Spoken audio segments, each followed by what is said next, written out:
आ जाओ जी, आ जाओ। अस्सलाम वालेकुम सर। बैठे sir. Introduce yourself to all of us. Sir, my name is Ali bin Rizwan. I hail from Multan, but over the last decade, I've been living in Rawalpindi with my family. I hold a degree in economics and political science from the Lahore University of Management Sciences. And after my degree, I've been working in different capacities in the corporate sector. Apart from that, I like playing tennis. And in 2018, I played in the World University Championships in Spain. Apart from that, I also like to write, and some of my writings have been published in some of the newspapers of Pakistan. You come from Multan. So, Chale, to begin with Ali bin Rizwan, you introduce Pakistan to us. So Pakistan is a country based in South Asia. It has a very rich cultural heritage and a very vibrant culture, a very young and dynamic population. The history of this land goes back to the Gandhara civilization and the Indus Valley. Today, the country is host to a wide variety of ethnicities, cultures, and religions. Geographically, the country is host to some of the highest mountains in the world, like K2, Nanga Parbat, Gashebram, Broad Peak. And with that, the country sits at the crossroads of Middle East, South Asia, West Asia, and Central Asia.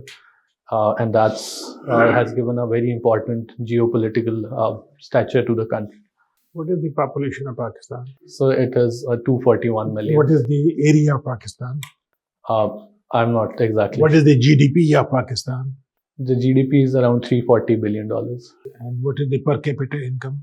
It was $1,700, but it declined to 1,500 last year. You have stated that you work in the corporate sector. So, can you tell us what is corporate sector? Right, sir. So the corporate sector basically involves private entities and private companies. It's governed by the corporate principles, capitalist principles of profit maximization, and free markets. So that's basically the corporate sector. What is board of directors? Right. So the board of directors is a platform, of senior leadership, which makes strategic decisions and gives direction to the way a company would move. What are the principles of good governance in the corporate sector? Right. So for good governance in the corporate sector, it should be very inclusive of all the stakeholders and shareholders. It should be very transparent in its business. It should follow ethical principles. With that, it should be merit based, and these are some of the principles. But alongside that, it should be transparent in its procedures and in businesses to the shareholders. How you will differentiate private sector and the corporate sector? So I think they are pretty much the same. But if I have to, I think that the private sector incorporates everyone except the government. So that's that. But the corporate sector is largely based out of big corporations and. I will not explain to you, but you will go and you will see what Sure. I'm asking, and you will look into. Corporate sector is governed by corporate law. Right. Private sector तो whole हो गया ना. Right. Corporate is part of the. Okay.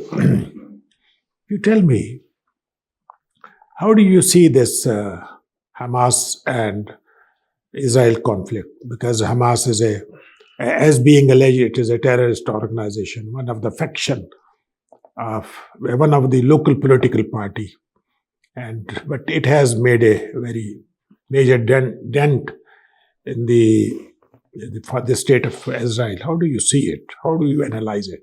And what do you think? What are the solutions for this matter to be resolved? Right. So, sir, basically the actions that Hamas took on October 7th were a long time in the making. For the last 70 years, the people of Palestine have been oppressed, and the lands have been taken away. So in that way, one can see that there's a lot of frustration and a sense of hopelessness in the Palestinians who have only seen defeat and the increase in expansionist policies of Israel. So one has to condemn the loss of civilian deaths on both sides. But at the same time, for Palestinians, they have been in this state for the last 70 years. So that's basically that. In terms of what the solution will be, the solution has to be based on the United Nations resolutions. I believe right after Israel's creation in 1948, Resolution 181 of the UN talked about two separate states for the Jewish and Israeli people, for the Jewish and Palestinian people. And then in the after the 1967 conflict, there was, I think, Resolution 242, which again talked about the same thing.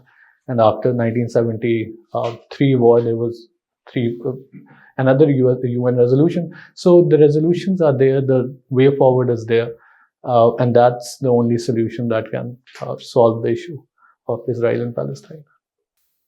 Why? Because they have agreed in 1948 to go for the two-state solution, but it has not been implemented.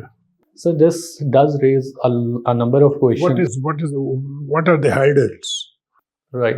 So the hurdles for the two-state resolution have been Israel's blatant disregard for international law and the UN resolutions. Unfortunately, it has been supported directly or indirectly by a lot of powerful countries as well. And there's not been a lot of global pressure for Israel to obey those UN resolutions. So that's one major reason for that. Please tell us something about Pakistan foreign policy towards India and India's foreign policy towards Pakistan. How you examine it? So Pakistan's foreign policy, we see the last few years with respect to India, Pakistan did extend a hand forward for cooperation, collaboration. However, we see that with the BJP government in India, the chances for that look very bleak. That being said, the central element of Pakistan's foreign policy towards India has been the persistent and chronic issue of Kashmir, which is yet to be resolved. So that's basically on Pakistan side. That's the main bone of contention. As far as Indian foreign policy towards Pakistan is concerned, India has been very successful, actually, I think, in sort of marginalizing Pakistan from most of the regional cooperation organizations as well. For instance, we see how SAARC, which Pakistan and India are a member of, has been completely dysfunctional because of India's insistence and intransigence. And India has has used the parallel organization of BIMSTEC instead of SAARC. So for India's foreign policy towards Pakistan, it has been one which aims to reduce Pakistan's stature in the international arena. This was something that the EU Disinfo Lab also talked about a few years back, where it was revealed that a number of think tanks and publication centers have been working to malign the image of Pakistan in front of the international audience. So that's how things look in terms of Indo-Pak. Thank you. Absolutely. PAS is your first group preference. It has a very pivotal role in the governance of the state. PAS, do you agree? Yes. How will you explain that? So I think that there are two ways in which it's very instrumental in governance. Firstly, in terms of policy making, and secondly, in terms of policy implementation. So I think that the input that PAS, because it's present at the grassroots, is able to provide policymakers, provides a very vital role of vital basic information on which good policies can be based. And then when it comes to policy implementation, we see that PAS leads the way when it comes to implementing policies on the grassroots level. So in terms of good governance and governance, PAS has a very instrumental role in ensuring good governance. What are the issues of policy formulation and policy implementation? Right. So in terms of policy formulation, there are some issues. Firstly, we see how sometimes the data that is used, the data on which policies are based, is not very accurate, which means that the policies that end up being formulated are sort of not very very customized to what the real situation is. So that's one. Secondly, in terms of policy formulation, a lot of times important stakeholders are not taken into consideration, be it the civil society or other elements. So that's another reason. And thirdly, in terms of policy formulation, a hurdle we see is the interest of major interest groups and other entities, which can sometimes result in not in the production of not very optimal policies. In terms of challenges for policy implementation, firstly, so there is a challenge when it comes to capacity. So there are capacity constraints, be it technical or financial.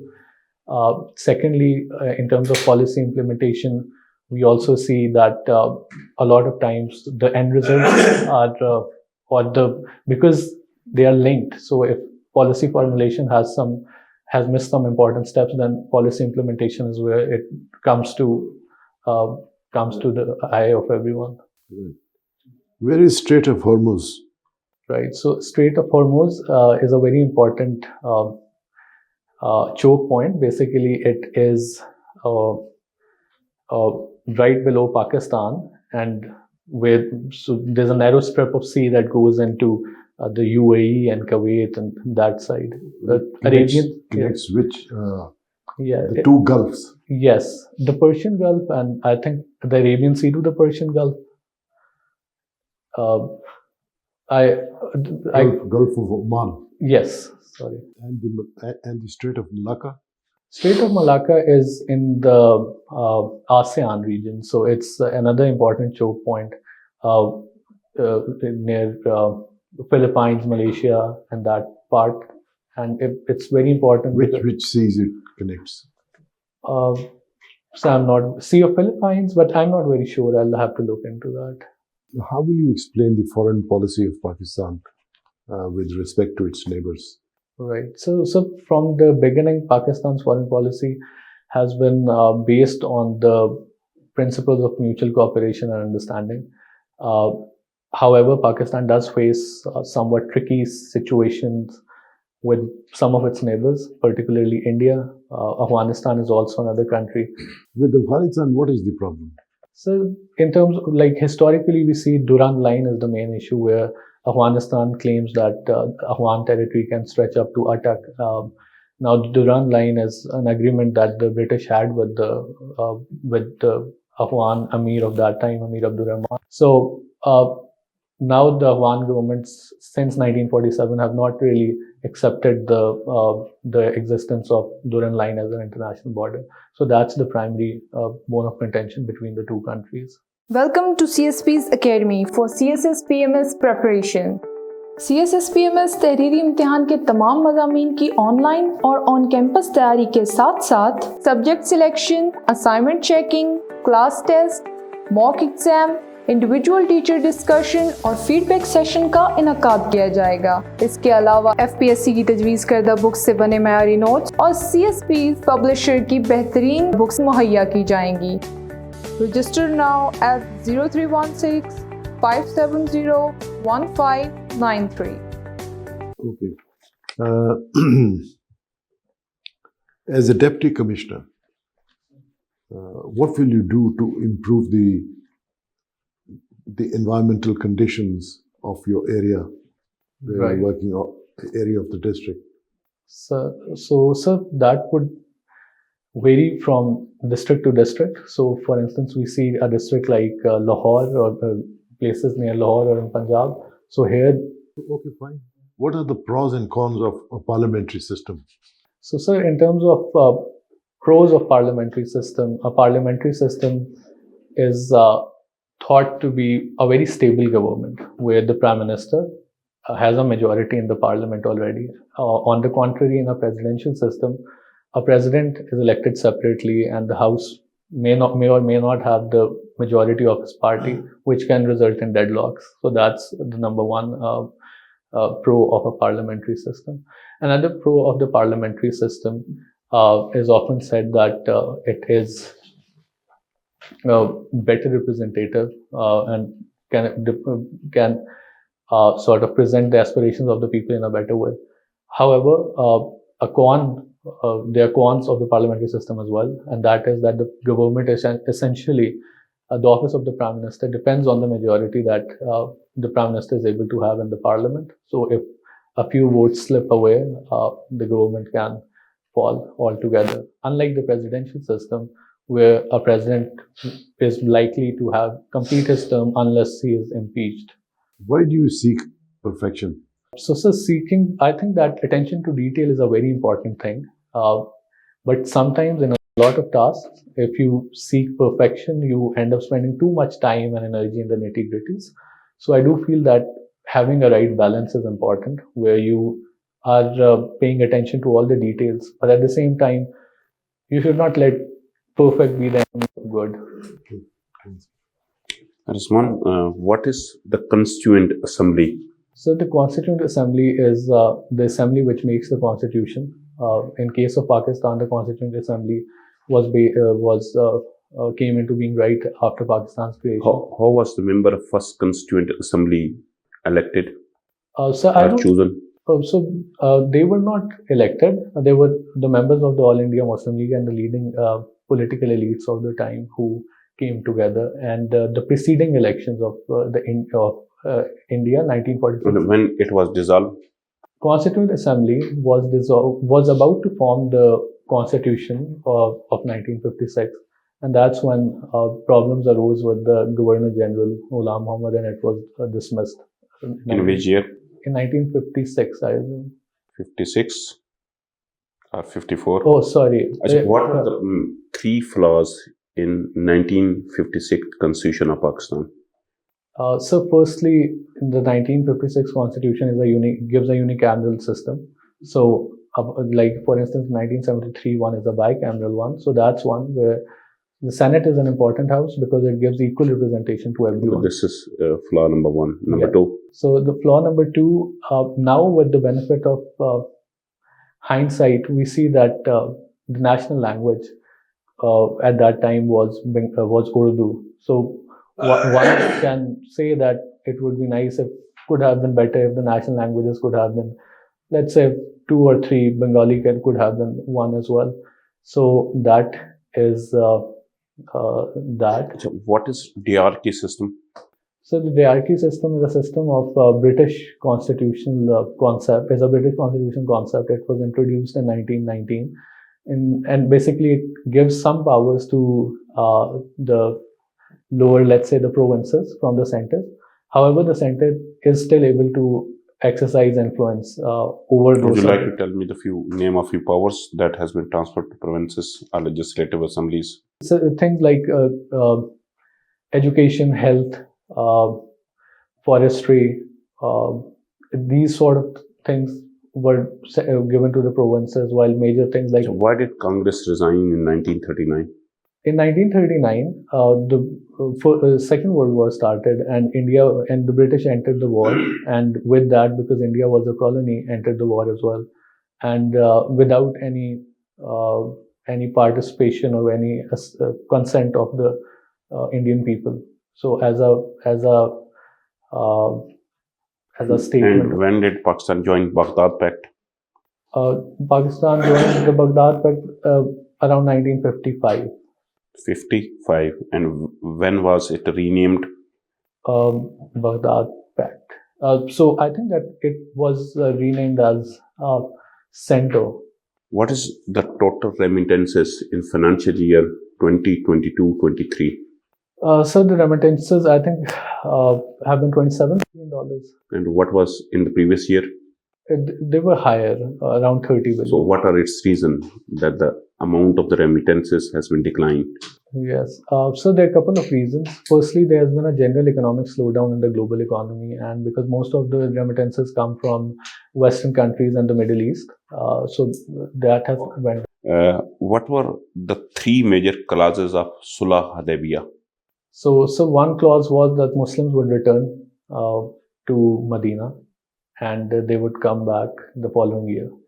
The second clause was that if someone from Makkah would escaped to Medina, he would be returned. If someone came to the Muslims, he would be returned. And I cannot recall the third one at the moment. What was the capital of Abbasid Empire? So initially, when the Abbasid Empire was formed in 750, I'm not sure what was, but in 761, the second caliph established Baghdad between the Euphrates and the Tigris as the capital of the. And what were its reason? Why not the Medina or the Mishk? Yes, so I think that primarily because the Abbasid stronghold was on that side, since they were coming from the Khorasan side, so they were more comfortable there. My last question is, what is the section 144 of C or PC? I'll have to look into that. I'm not sure. Thank you. Well, Ali, I'll ask question from your compulsory subject as well as from your optional. Can you tell me that who did third imperial unification of India? So if I recall correctly, the first were the Gupta Empire, and the second would be the Mughals, and the third would be the British. What is difference between imperial Guptas and Chandragupta Mauryan empires? So I'm not sure about that. Not sure. What is major difference between Sultan and the king? A king is usually taken as a Western concept, And a Sultan is usually a ruler of a Muslim. Okay, three important features of Government of Indian Council Act, 1935. 1935. So, sir, it basically it's installed a federal system. Okay. The second point was that it installed a bicameral system. Okay. And thirdly, it also brought increased diarchy at the central level rather than at the provincial level. What did you know about the German colonialism? German colonialism? Yes. Sir, German colonialism, in terms of colonial history, we see that Germany was not very, didn't have big colonies till very late. Name any colony of Germany. Namibia. So there were other in South and West Africa. They were very small. Okay. In Bismarck's time. What is the significance of Tripp's laws? I recall, I can remember the name, but I don't recall the exact details. Is there relation between Bismarck and Nietzsche? Bismarck and so one can say that. So actually, I'm not very sure of that. But Nietzsche's philosophy talked about Uberman and how. Yes, this is my question. Excellent. Okay. So Superman. Yeah. So one can say that Bismarck was trying to. Good. Code Napoleon. Sir. उसके 3 features बताएं. Right. So firstly, sir, it established the land that was taken from the clergy and the church as established private property of the people. And secondly, it bolstered the role of father in the family so this is important, but I'm asking about the crux of the Code Napoleon that make him a very significant, because we say Indian Penal Code is driven from the Code Napoleon as well. Yes. So, sir, I'm asking about the very important things. So it unified the different laws that they had, and there was a uniform law for everyone. Suppose you have a tool as a philosophy of utilitarianism. How you will solve the problems of Pakistan?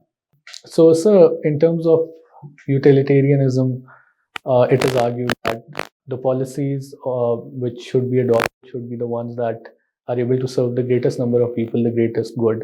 So if so that sort of forms a sort of cost and benefit analysis where for every policy that you adopt or any problem that you try to solve, you see that what would be the impact in terms of helping the number of people and the amount of happiness that you could. My last question, what is major difference between Mao and Lenin? Mao and Lenin both were socialist leaders. One was for Soviet Russia, the other was for China. In terms of the political ideologies and differences, I'll have to look into that. Okay, thank you. चलें, let's conclude it. चलें, अपनी self assessment करो. Sir, I think कितने 10 में से कितने number दोगे आप खुद अपने आप को? So I think I'll give 6 or 7 because there were a lot of things in which I lacked. Questions regarding Indian history. So there were things that I can improve. Now there are very few positive things and I think few advices which I would like to give you. Your personality is fine, communication skill, verbal as well, body language is excellent. You are intelligent, confidence inspire करते हैं. Knowledge level is satisfactory, I will say, not good. ठीक है ना? Sitting posture is fine. आपका जो voice impact है वो ठीक आता है. What you need to do, you need to sell. You have to sell yourself. आपकी सेल्समैनशिप अपनी करनी है आपने. एक 1 पेजर इंट्रोडक्शन बनाया अपना. ठीक है ना? This is a job interview. 1 pager हो जिस पे ऑब्जेक्टिविटी पे बेस हो, नॉट सब्जेक्टिविटी. ठीक है ना? तो 10 पेजेस अपने ऊपर लिखोगे तो 1 पेज शायद निकाल पाओगे, और 1 मिनट में डिलीवर करना, not very lengthy. Just 1 minute you have to deliver. You need to come in state of preparedness. आपकी थोड़ी सी दरमियान में है. You need to focus करो, अखबार पे तवज्जो करो डेली. पिछले 3 महीने के जो है ना अखबार वो लेके उनको रिव्यू कर लो. कब है इंटरव्यू? अब सर स्केड्यूल अभी तक नहीं है. यार यू लकी कि तुम्हारे पास शेड्यूल नहीं है. ठीक है, अब हमारी बातें और से सुन लो. सर ठीक है, तो अखबार 3 महीने का निकालो, कोई एक निकालो. डॉन है, न्यूज़ है, नेशनल इंटरनेशनल सोशल इश्यूज पे जो है ना उनको देख लो. लेकिन अपडेट कर लो. 3 महीने में जब करोगे तो निकलेंगे 10 टॉपिक, ये मैं तुम्हें बता दूं. But you should be thorough on those. Notebook बनाई है कोई इंटरव्यू पे? Sir yes, I am working on. कैसी बनाई है? सर एक वर्ड फाइल है. देखो ना, वर्ड फाइल शाइल छोड़ो, सिंपल करो. ये इस किस्म के जाके आज एक नोटबुक ले लो सर. 1 पेज, उसमें पावर पॉइंट प्रेजेंटेशन पे जिस तरह पॉइंट लिखते हैं ना 1 2 3 4 5, इस तरह पॉइंट लिख लो. आपके जितने भी है ना 10 से 100 एक टॉपिक आपके पास हो जो कि करंट हैं, जिनको आप समझते हैं कि एंटिसिपेटेड क्वेश्चन हो सकते हैं, तो उन पे 1 2 3 4 पॉइंट को रोज रिहर्सल करो. सुबह उठकर रोज पढ़ो, शाम को पढ़ो कि यार ये एनर्जी सेक्टर है, ये वाटर सेक्टर है, ये इकोनॉमिक्स है, ये पॉलिटिकल गवर्नेंस है, ये ब्यूरोक्रेटिक गवर्नेंस है, ये इंटरनेशनल सीन है, ये नेशनल, मतलब रोज उनमें आपके पॉइंट होंगे 1 2 3 4 1 2 3 4 1 2 3 4. वो फोकस कर लोगे अपने आप को. Then you will speak with those points. Right sir. ठीक है ना? इसी तरह पाकिस्तान अफेयर्स पे, इसी तरह करंट पे फोकस कर लो अपने आप को. तो you are good, you can make it. मेरा ख्याल है अगर आप 220 240 को हिट कर गए ना तो you will be in the top stage. You are a very very strong potential. आज के दिन में you are the first one जिसको हमने 210 तक लेके हैं. ठीक है ना? But you need to work out. Multan से हो, साउथ पंजाब की मूवमेंट का ख्याल रखना. उसका area, population, reason for this movement, you justify it और नॉट. ठीक है ना? तो but you should be thorough. ठीक है ना? थोड़ी सी मेहनत कर लो, तुम्हारे पास टाइम है. अब माफी कोई नहीं है. टाइम है, माफी कोई नहीं. आप बता दें सर. जनरल नॉलेज में जो है, अगर आपका वीक लगता है इसको ठीक करें. बाकी ठीक है, आपने जवाब बड़े अच्छे दिए. You have the potential and मेहनत करोगे तो आप इससे ज़्यादा अच्छी ग्रेडिंग आपको मिलेगी. ठीक है, क्योंकि दैट इज़ ऑल्सो, जितने प्रेजेंटेबल आप होंगे उतना अच्छा इंप्रेशन पड़ेगा. आपका interview second phase of Islamabad है यार. आपको यू हैव इनफ टाइम. नौकरी से थोड़ा सा ऑफ ले लो कुछ अर्सा. ट्रैक टू पाकिस्तान बहुत अच्छी किताब है. पाकिस्तान द फॉर्मेटिव फेज बहुत अच्छी किताब है. आपने देखोगा कभी एक ट्रेंड चल रहा है कि इस्लामिक स्टडीज से बहुत क्वेश्चन पूछते हैं. उस पर काम कर हिस्ट्री की ना एक ऑर्डर, क्रोनोलॉजिकल ऑर्डर बना लो कि फलां ईयर ये हुआ, फलां ईयर. वो बड़े फेमस कुछ सूरतों का ना वो आपसे वो पूछते हैं कि इनका क्रक्स क्या है. आखिरी पारा की जो सूरतें हैं उससे लेसन भी पूछते हैं कि इससे लेसन आप क्या अचीव करते हैं. ठीक है sir, I look into it. Well, आपका पोटेंशियल आप सबने बता दी है. बहुत अच्छा आंसर आपने किए. एक चीज़ मैं आपको बताऊं, कुछ स्टूडेंट्स होते हैं जिनकी ओपिनियंस बहुत स्ट्रांग होती हैं, मतलब क्रिटिकल थिंकिंग कर लेते हैं. और कुछ स्टूडेंट्स होते हैं जिनको एम्पिरिकल डाटा भी बहुत अच्छी तरह, मतलब मेमोरी भी बड़ी स्ट्रांग होती है. आपके ओपिनियंस अच्छे हैं, क्रिटिकल थिंकिंग अच्छी है, लेकिन डाटा जब आपने देना होता है ना, एम्पिरिकल डाटा, वहाँ पर आप थोड़ा सा शेकी हो जाते हैं. तो उन चीज़ों को भी थोड़ा सा रीड आउट करें. आपके आंसर्स बहुत मज़े के हैं, इसीलिए मैंने चंद आपको एम्पिरिकल डेटा के ऊपर आपको चेक किया कि बताएं आप उस पर, तो वहाँ पर आप थोड़ा सा शेकी हुए थे। आपके आंसर्स बहुत अच्छे हैं। मैं अभी बिल्कुल दुरानी साहब ने जैसे कहा कि अगर आप थोड़ा सा चंद एक एरियाज पे वर्कआउट कर लें तो आपके फाइनल इंटरव्यू में 220 प्लस आपके मार्क्स आ सकते हैं। अभी इस सेशन में हमने जितने एक शुरू के दिनों में सर एक कैंडिडेट आया था, उस बहुत अच्छा था, या ये उसके बाद ये है, तो आपको थोड़ा सा वर्कआउट करना पड़ेगा अपनी नॉलेज वाली। चलो यार, thank you sir. We are available in touch रहो। श्योर सर, ठीक है। तैयारी करो अपनी ज़ात। Thank you sir, thank you.